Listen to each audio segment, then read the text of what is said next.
Marine lizard. So there are 7 species of sea turtles in the world. 6 are found in U.S. waters. One of those is found in Australia, and all of them are endangered.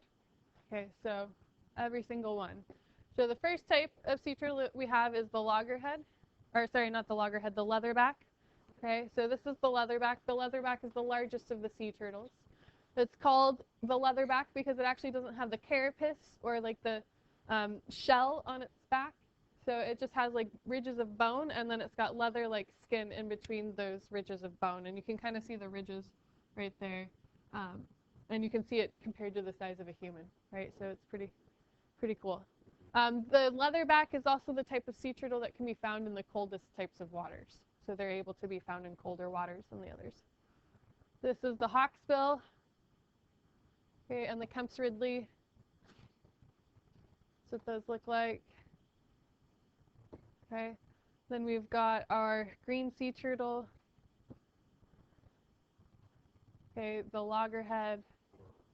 Yeah, they're pretty cool. And then the olive ridley, and then this is the flatback, which is the only type found in the one that's found only in Australia. Okay, so those are your 7 types of sea turtles. And again, all of them are endangered. So, okay, so sea turtles are cool. And they all start out in the ocean, and they're pretty much herbivores as they start out. But they're going to change their diet as they get older. So what they eat as adults is different from what they eat as babies or hatchlings. So all of the types of sea turtles except for the green sea turtle are actually going to become carnivores as they get older. And they're going to be eating things like jellyfish, okay, coral, toxic sponges. Okay, those are all things that sea turtles can eat. Urchins, crabs, lots of stuff. Okay, so they're super, super important to the ecosystem because they're going to be helping to keep jellyfish populations under control. They're going to be helping to keep toxic sponge populations under control. So they are very, very important to the ecosystem for those reasons. The green sea turtle is the only turtle that remains an herbivore as an adult. So it actually eats turtle grass and other types of seagrasses, but a lot of turtle grass. And it eats so much of it that its fat in its body actually turns green, which is how it gets its name, the green sea turtle. Okay, because it eats so much seagrass and algae and stuff. And it can survive, so green sea turtles can survive on meat in captivity, but that's not what it eats in the wild. So here's pictures of sea turtles eating different things. So here's a loggerhead eating a little piece of lobster, hawksbill eating coral, and then a green sea turtle eating seagrass. So you can see the difference there. And they do have sharp beaks, particularly if they're going to be eating like lobster and coral and like even biting through jellyfish, you need a sharp beak to make like a clean cut, right? So they're going to have very, very sharp beaks to do that. Their reproduction. So you have boy sea turtles and you have girl sea turtles. And they are going to mate in the water. Okay, so mating will happen in the water, and the males will stay in the water, but after mating, females will crawl up onto land to lay their eggs. Because they're oviparous, they have to return to land. So they crawl up onto land to lay their eggs, and they will use their flippers to dig a hole or a nest in the beach. Okay, and then after they've dug that little nest, they'll lay their eggs in there, anywhere between 80 and 150 eggs, depending on the species. And then they'll use their flippers to cover that nest back up and crawl back into the water. Okay, females and males may mate several times during a breeding season. So the mom may, crawl up, lay some eggs, and then go back to the water, mate again, and then crawl back up.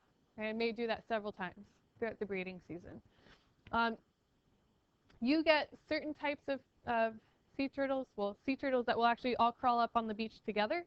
The females will crawl up on the beach together to lay their eggs all at the same time for protection for predators for them and also for their babies, and I'll explain that in a second.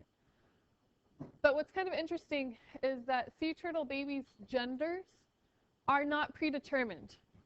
So in humans, right, you get egg meets sperm, and you're either XY and you're a boy, or you're XX and you're a girl, and your gender's already there for you. Okay, turtles are not like that.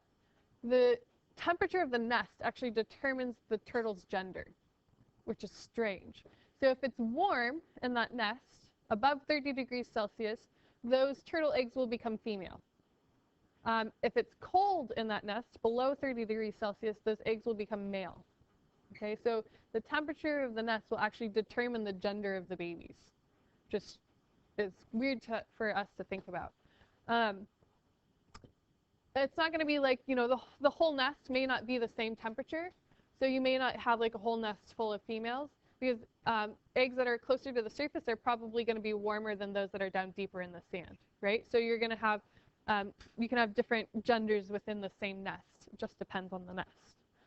That also means that if, you know, global warming is true and temperatures are rising, then you get fewer and fewer males that are born, right, as the nests become warmer and warmer, which will make conservation of these animals even harder, right, because there will be fewer males to breed. So that can be bad. Okay, so all of these little eggs are laid at the same time, and then the little babies all hatch at the same time. Okay, so they all hatch at the same time, and they all climb out of the nest together. They actually help each other dig out of the nest. And then they make a run for it, towards the ocean. Okay? And what they do is when they get out of the nest, historically, they get out and they look and they're like, where's the brightest light? And they see the brightest light, and that's where they head towards. Because in the past, the brightest light has been the moon over the ocean, right? Because everything else is dark because it's like tropical beaches, no development, right? So it should be the moon over the water would be the brightest light, and so they travel towards that, which is the ocean. But nowadays, we get like lots of developments around those tropical beaches, because they're nice warm beaches that people like to go to. And so they see these bright lights that are like porch lights or street lights, and they crawl away from the ocean rather than towards the ocean. So it's a problem. We'll talk a little bit more about that too. But all of these guys hatch at the same time, and they all make a break for it at the same time towards the ocean. And they do that because what they're trying to do is overwhelm predators with their sheer numbers of them. So there's so many of them that the predators can't get all of them, so that some of them survive and make it to the ocean. So that's why they all hatch at once and like go at once. So hopefully some of them make it. Okay, so dangers to turtles. How did all 7 species of these get to be endangered? There's a lot of reasons. Turtles are in danger pretty much at every stage of their life. One of the main reasons for turtles being endangered is that they're losing a lot of their habitat. So these tropical beaches that they nest on, they're beautiful tropical beaches that, I mean, all of us want to go to and lay on and like relax at and have vacation at, right? And so there's been hotels, resorts that have popped up around these tropical beaches, and now turtles don't have a place to nest and to reproduce. So it's a problem. And also, as we've developed, it's caused like erosion of beaches, so that the beaches aren't good for them for nesting. And also, as you you develop around those beaches, even if you don't develop the beaches directly, more people are going to the beach, right, from the stuff that you've built around, and so the nests are more likely to be disturbed. So it's no-win situation for them. They're trying to put new laws into place to protect beaches that have turtle nesting sites, and you'll see they'll put stuff up around turtle nests to try and protect them. But I mean, like, do you see how busy this beach is? And there's like one little turtle nest here. Like, the likelihood that those turtles are like not going to get stepped on or disturbed in some way is very low, right? Or like here, so this is a turtle nest that they've put up, you know, a barrier around, and then those yellow signs that are on there are those signs.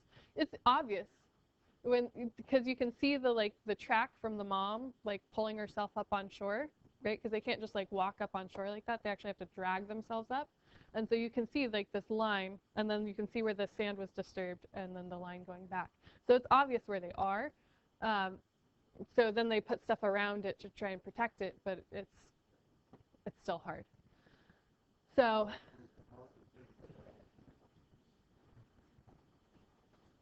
all right, the other danger, we've kind of briefly talked about this, but this is the bright lights. So these are a danger to the turtle hatchlings. So street lights and porch lights and stuff will confuse hatchlings and they'll head in the wrong direction, away from the ocean. And if they don't make it to the ocean, then they don't survive, right? Especially if it's a street light, right? And they get up onto the street and then they get run over by cars. It's not good. So if they move away from the ocean, they die. So the fix for this danger is simply public awareness. So if the public's aware, and then, you know, they also have like zoning things where if you live in certain areas, you have to dim your street lights at certain times of the year so that the turtles go in the right direction and not towards the street light. So there's lots of different places that have this, but in the US, Florida in particular. And so there's a bunch of different counties and stuff that have laws that require dimming of streetlights at certain times of the year.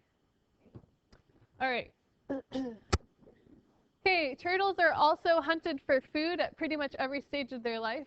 So when they're eggs, when they're hatchlings, when they're adults, they are hunted for food. They're hunted for food as adults by humans, also by sharks like tiger sharks. Tiger sharks' teeth are specially designed to cut through turtle shells.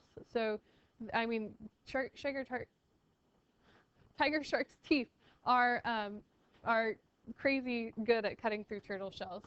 So you don't want to get bit by a tiger shark because those things are gnarly.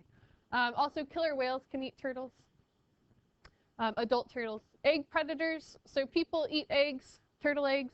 There's also all kinds of birds, rats, ants, raccoons, anything. Yeah, ants, like getting into the nest and getting through the eggshell and eating the eggs.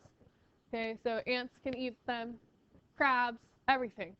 And then the hatchlings, when they hatch, birds, fish, raccoons, crabs again, and then in the water, like bigger fish, sharks, and stuff will eat the hatchlings once they get to the water. Basically, about 90% of the hatchlings die because they get eaten. So only 10% make it. You also get, so fixes for this, people try and put like fences around the nest to protect the nest from non-human predators like raccoons and rats and stuff like that to prevent them from getting into the eggs. But for humans, really, we need to create economic alternatives to like eating turtle eggs and stuff, or like figure out a way that you know, that they can raise chickens and eat the chicken eggs rather than the turtle eggs. All right, or you know, if you make the public aware of what's going on and then you make it not cool to eat turtle eggs, then that helps as well. All right, another danger to turtles is shrimp fishermen.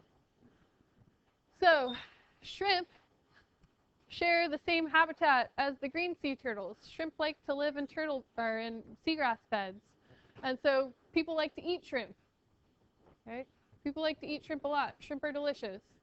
And so the shrimp fishermen, historically what they would do, they would take that net, that big net, and they just drag it behind the boat for like a couple hours, okay, back and forth over these turtle or seagrass beds. Turtles breathe air. They can really only hold their breath for about 45 minutes. And so these turtles were getting swept into these nets and then essentially held underwater, right? And so tons of turtles were drowning because of these shrimp fishermen. So it was horrible. They were killing so many turtles. It was amazing that the green sea turtle is not actually extinct. But they came up with a fix for this called the turtle exclusion device, the TED. Okay. And what it is it's a trap door in the net. So here's the net, okay, and then they put this grate in the net. And as they drag this net behind the boat, the shrimp are small enough to fit through the holes in this grate, and they go back to the back, and they are caught. And so the shrimp fishermen are happy because they get the shrimp that they need. Whereas the turtles, when the turtles get into this net, they hit this grate, and they're like, what do? I can't fit through here. And see how it's slanted? Okay, it's slanted up towards the top. And at the top, there's like a little trap door there that the turtles can climb out of and get out, and they survive. So everybody's happy because the shrimp fishermen get their shrimp, and the conservationists are happy because the turtles survive, and it's actually greatly reduced the numbers of turtles that have died from shrimp fishermen. Pretty cool. And so here's an actual picture of the sea turtle getting out of the net right there. And then last danger to turtles are plastics, particularly plastic bags and plastic balloons. Um, sea turtles eat jellyfish. When plastic bags and plastic balloons get into the water, they look a lot like jellyfish to sea turtles. And so they eat the plastic. Even if they just like take one bite and then swallow that and realize like it's not food, they've taken a bite and swallowed the plastic. And so what happens is they eat this plastic, and their stomach, they can't digest that plastic. So their stomach fills up with this plastic, and they can't eat because their stomach is full of stuff that they can't digest. And so they starve to death with stomachs full of plastic. So it's pretty sad, actually. So fixes for this is to reduce the number of plastic bags that you use. So use a reusable shopping bag, right? If you do get the plastic shopping bags, recycle them. At a lot of grocery stores now, they actually have like places where you can put your used shopping bags, like plastic bags in, and they'll recycle them for you. Or if you see plastic trash, pick it up, right, and throw it away. Everything that's on the streets gets washed into the ocean. So pick it up, throw it away, recycle it if you can.